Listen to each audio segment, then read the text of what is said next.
Inoue. No, you are no monster. I see me wiping him out clean. He's too small for me. He's too short. Hard to get in and out. Right hand.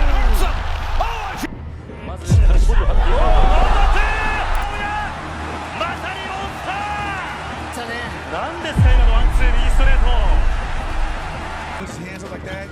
Inoue would throw a shot and then hook. He said Inoue was overhyped, too small, and that Japan was about to be humbled. But what he didn't realize was this: you don't make the monster angry. Because when Naoya Inoue gets mad, he doesn't swing wild, he doesn't talk back, he just destroys you. This is the story of when Stephen Fulton made that mistake and woke up a version of Inoue no one was ready for. Trash talk doesn't always get under a fighter's skin, but when it does, and the fighter is a monster, you better have a plan or a prayer. Stephen Fulton wasn't afraid of Naoya Inoue, and he made sure the world knew it. He wasn't subtle either. At every press conference, every interview, he pushed the same narrative. Inoue's good, but he's never fought someone like me. He downplayed Inoue's opposition, said the hype came from knockouts, not competition, that Inoue had never been in there with someone who could move, think, and punch like him. To Fulton, the fight wasn't just about winning. It was about shattering a myth.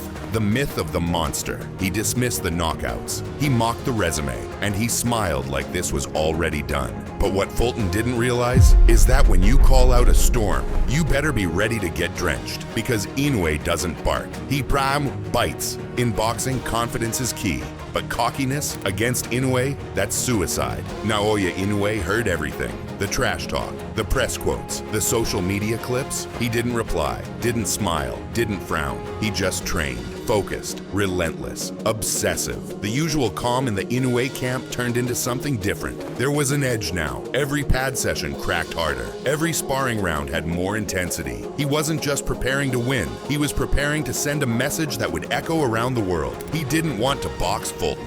He wanted to erase him. Sometimes silence is louder than words, especially when that silence belongs to a man who breaks jaws for a living. Tokyo Dome, packed, silent, electric. Fulton walks in with swagger, confident, loosened shoulders, chin high. Inoue walks in behind him, stone-faced, focused, all business. Round one. Fulton opens up well, jab sharp, footwork slick. He lands a few touches, circles, shows rhythm. But Inoue, he's not even blinking. He's measuring. By the end of the first round, one thing is clear. Fulton is fighting, but Inoue is studying. Then comes the first body shot, like a whip. Fulton reacts, his feet pause. That's when you know the monster is awake. This wasn't just a fight, it was a warning. You wanted the monster. You got him.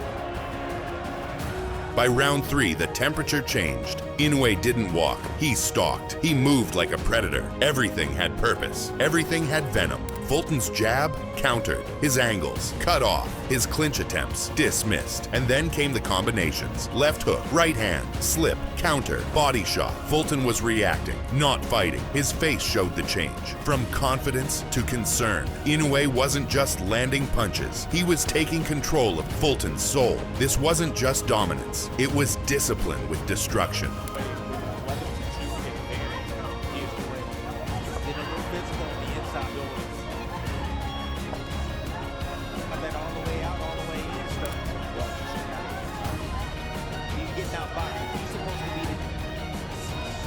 Good combination from Inoue. Not letting his hands go. He's afraid of what's going to come back. So now use your legs.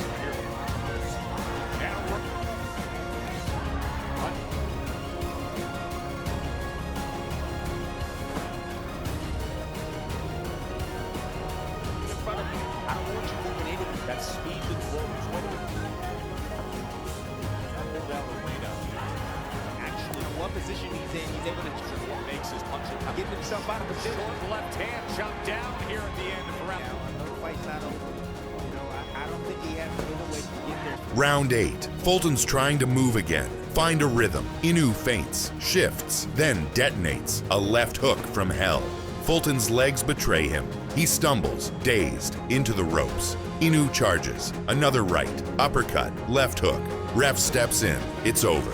Fulton doesn't complain because he knows this wasn't a knockout. It was a lesson. And the lesson was, don't ever doubt the monster. The Tokyo crowd stood in quiet awe. Not celebration, not chaos. Just a deep, heavy silence because they didn't just witness a win. They witnessed a performance that made everyone look inward. Fulton, once cocky and confident, gave a quiet nod. Respect in his eyes, pain on his face. Inoue didn't gloat, didn't raise his arms high. He just bowed. The same way a samurai sheathes the sword after a flawless strike. This wasn't just power, it was precision. Fulton came in with speed and movement, but Inoue used control, not chaos. He tracked with the jab, slowed the feet with body work, used head movement to bait reactions from Momei, then punish them. Fulton had no answers because Inoue didn't give him time to create any. The punch that dropped him, it wasn't lucky. It was programmed. Inoue had read the rhythm, downloaded the tendencies, then cracked the code. After the fight, the headlines all said the same thing. Inoue isn't just great, he's terrifying. And the division, it's running out of names. 122 is cleared, 126 is next. And the scariest part, Inoue doesn't take damage, doesn't waste energy, doesn't let emotion cloud him. He just breaks you down, quietly, brutally, quickly. This was more than a loss. It was a career checkpoint. Fulton has skills, he has speed, but this was a reminder. Boxing at the elite level isn't just about tools. It's about how you survive when someone steals your plan. Fulton will rebuild, but the shadow of Inoue, that lingers, because when you face a monster and walk away with scars, they don't fade. This fight wasn't just about belts, it was about ego. Fulton disrespected the wrong man, and when the monster heard the noise, he didn't shout back, he sharpened his blade. And on fight night, he carved his name deeper into boxing history. If you thought that was wild, wait until you see the night Inoue bled for the first time. And don't forget to like, subscribe.